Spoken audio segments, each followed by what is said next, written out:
levels going down in this room. Are you still energetic? Already hungry? Who's hungry? Nobody is hungry? You're lying, right? I'm hungry. Alright, so I'm probably the one who's standing between you and your lunch. It's been a privilege seeing all of you, taking out time from your busy schedule and joining us for this event. My name is Anurag, as introduced by Girish. I work as application consultant, supporting all the software products at Keysight Technologies. And I'll be your host for next 30 minutes and showing you something exciting, specifically if you are working on phased array systems. The tool which I'm going to talk about is called System View.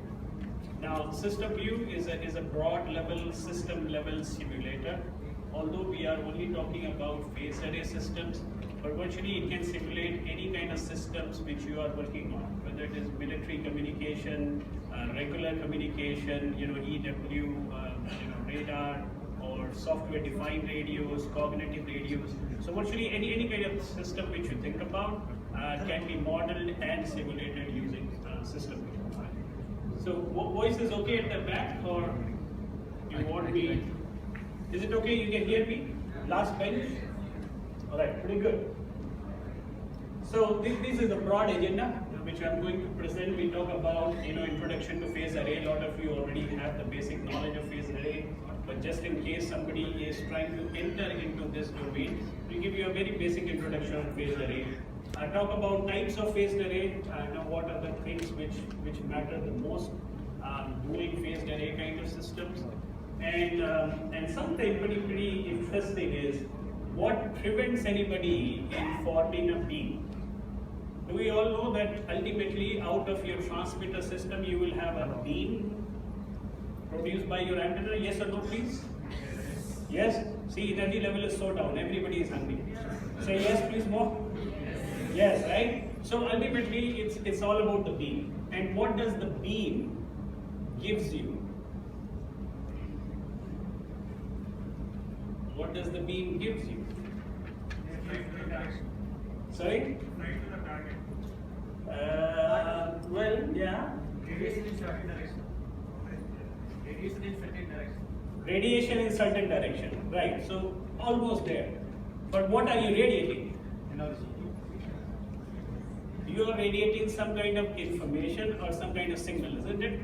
Right. So if the beam is not good, what will happen?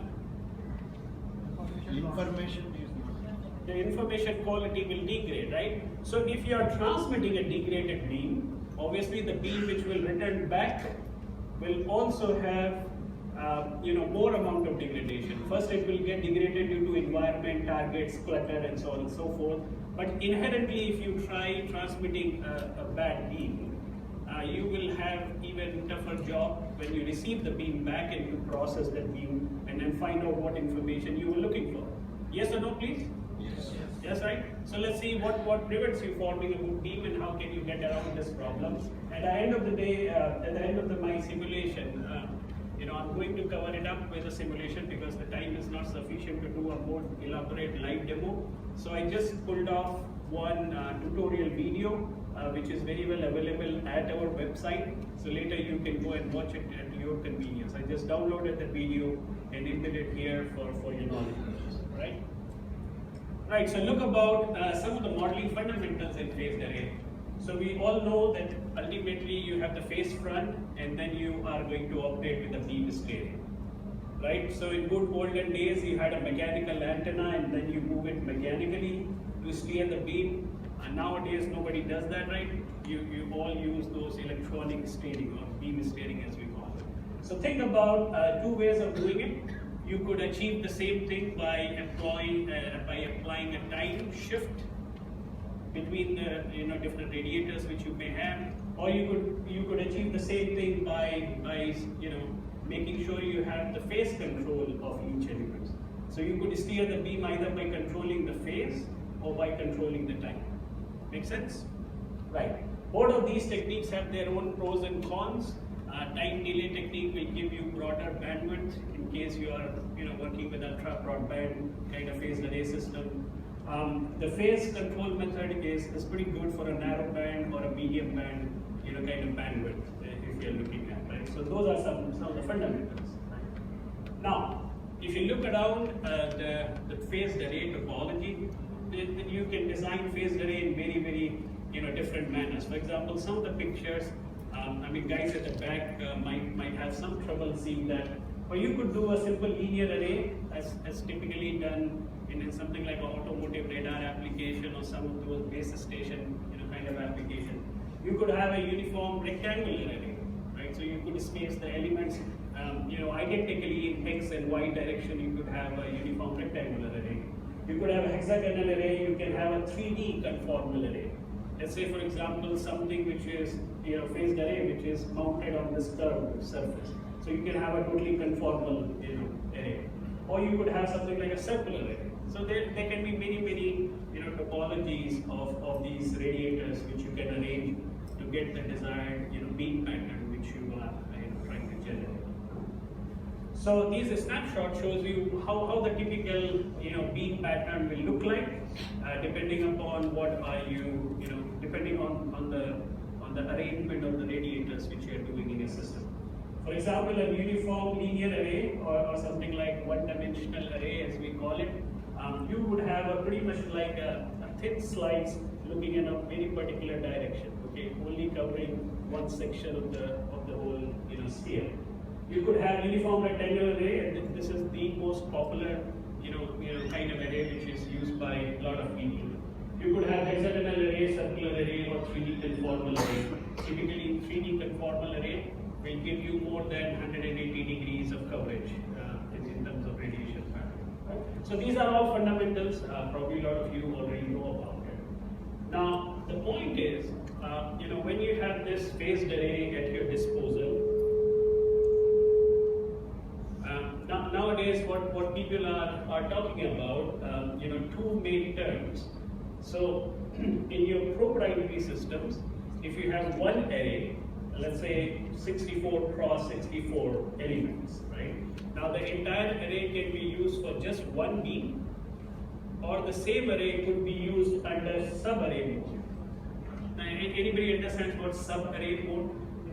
Although the answer is on PPT, but just in case you like to be honest and don't read on the slide and answer me, yes please.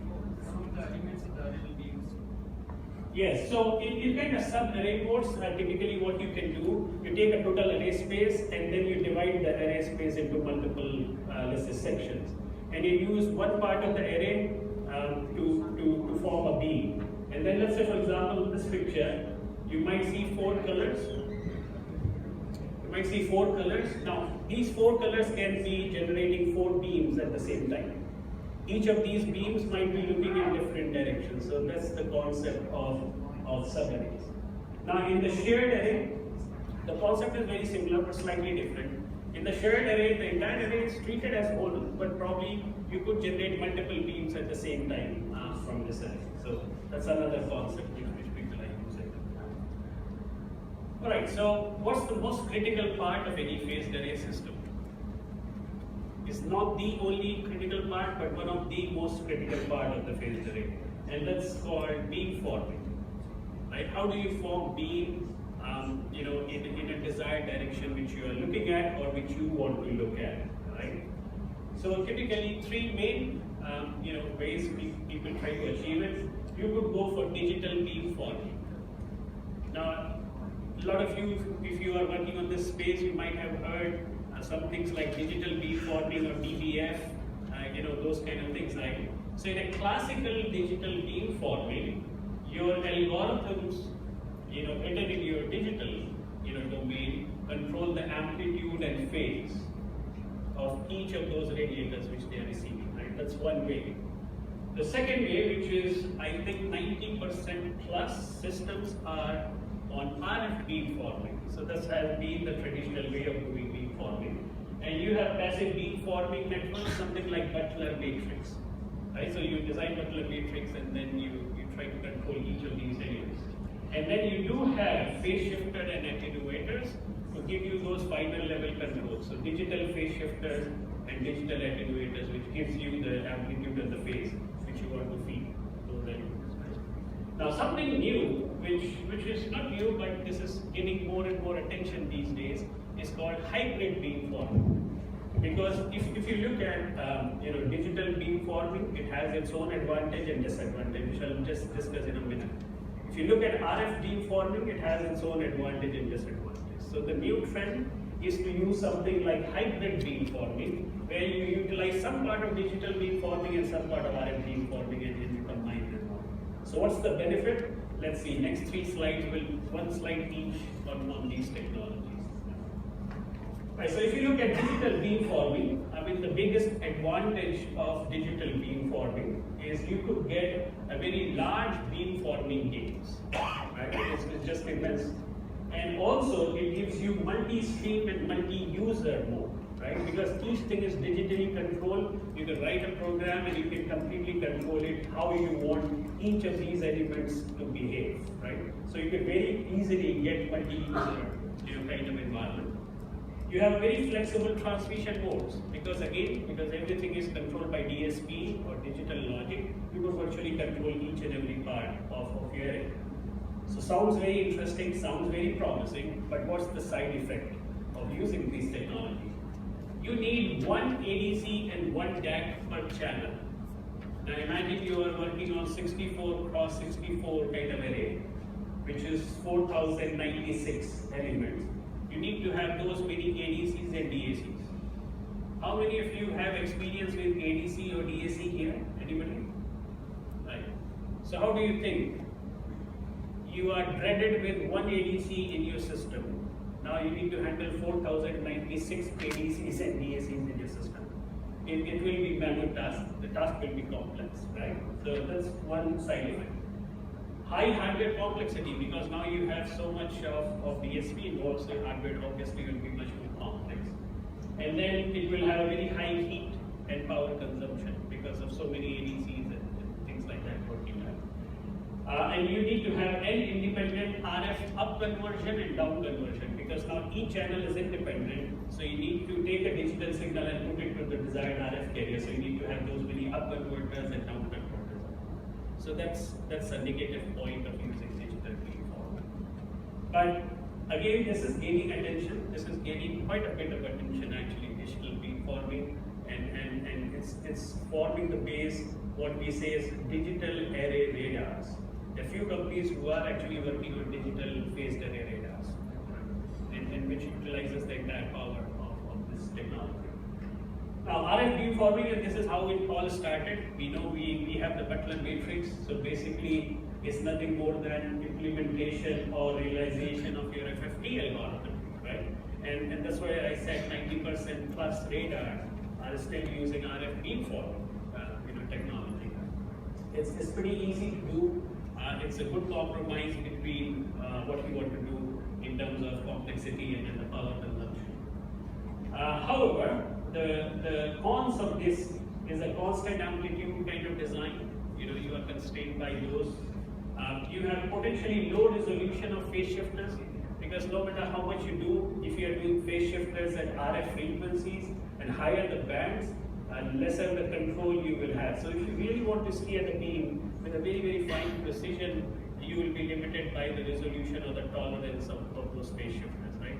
I mean, best if you look around, you could get a 6-bit phase shifter at X band or KU band or something like that.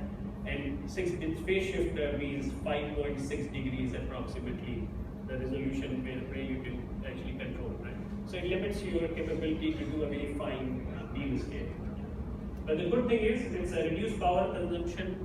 You only need one single up conversion or down conversion. You need those many TR modules, but virtually you need only one up conversion and down conversion in the entire chain. So it's pretty good. Now we come to hybrid beamforming, right? So this is the new trend, as I'm saying. So it's a combination of baseband and RF. So in baseband, technology, they utilize the amplitude. So in a hybrid beamforming, you take phased amplitude distribution in the baseband stage itself, and the phases are applied at RF. So you still got to use RF phase shifters, but you could change the amplitude with a much higher precision. And then multiple beams are summed at RF, like we always do. They get summed in RF. So this kind of architecture is being investigated by 5G technology, which is now under development. Right, so those were some fundamentals. Now, what are those some basic design parameters which you need to have in mind while doing this kind of system design? How many number of elements you are going to use? What kind of geometry of elements you are going to use? What should be the spacing between the elements which you are doing? Right? What kind of frequency, and then finally element factor. What each element radiation pattern should be, so that your eventual goal of having a certain type of overall radiation pattern will become a reality. So these are some starting points. Right? Now, with that, few pictures, and then we get down to video. So what's a good beam and what is not? Although the answer on the slide, but if somebody is honest enough, which beam do you think is good? The first one, right? The left side one, right? And the right one is bad because you have higher side lobes. Now that answer was there, but what is the problem if your side lobes are higher? Why do you consider that as a bad beam? Interference, yeah. Anything else? Precision. Yeah, right. So, I mean, that's linked to interference, which is pretty good. Yes, sorry. Leakage, yeah, your power is getting wasted in undesired channel, and you are announcing to world, here I am. Right? So you are announcing yourself to all kind of jammers which might be looking at you from different directions.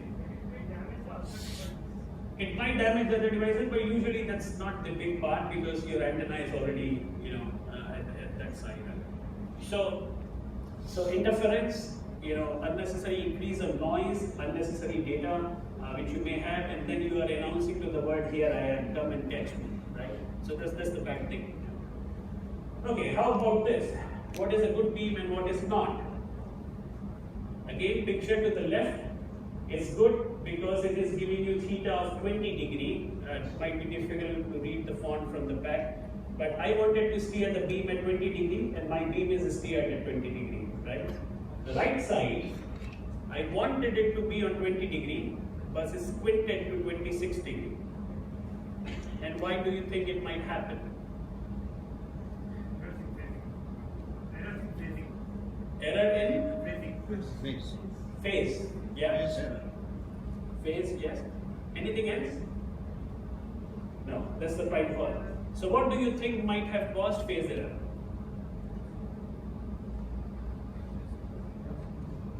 And can you pinpoint what has caused this phase error? Because you took every care of what you can. Difference in random phase? Where does the random phase comes from? Phase shifter, yeah, that can be one reason. What other? There can be many reasons. How about phase shifter, tolerance? How about cabling which you have done from your TR module to antenna? They are not perfectly phase matched because some cables, if you bend it at some angle, it might have a different phase than what other guys are seeing, right? What else? There could be something, each transmitter antenna is preceded by power amplifier. How about certain power amplifier is getting stressed more than rest of the power amplifiers? And then you have AM to PM conversion. So there could be many causes to have that. Now again, amplifier, if it is really bad, and then you need to also account for good beam and bad beam, and then your PAs might play a very different role. And you know why PAs might misbehave? Because all power amplifiers are identical, right? Let's say I designed 64 cross 64.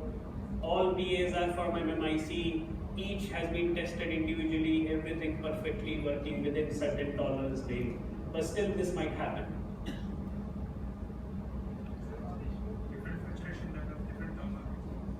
Different thermal, yeah, that might be one, but PAs are tested over temperature range, so typically within tolerance range they should be okay. Absolutely, that's the answer I'm looking for. So, you see, when you test your PAs, you're all nicely terminating into 50 ohm when you're testing and all that. Now, you load it to an antenna array, and you know when you steer the beam, the return loss of the antenna elements is not exactly the same. It can actually go very, very worse. So, your PAs are seeing very, very different kind of terminating impedances all the time sometimes, right? And somehow it can drive them into more saturation or some kind of unwanted thing. So there could be many causes. Now the question is, if you are a system designer, designing some of these kind of systems, how do you account all this? Matching all the matching all the components. No, when your system is ready? No, much before. Much before means when? How before? The design phase. During design phase. Good. During simulation phase, right? Now, what are the tools you use? Anybody here working on phased array systems? Anybody phased array system? 1, 2, 3, 4. A lot of people are shy because they sense I will ask them a question. So some few people did that. They bring their hand and then they say, no, okay, I'm not working with it. Nothing to worry, okay? So this is not your interview or this is not your exam or something, right? Okay.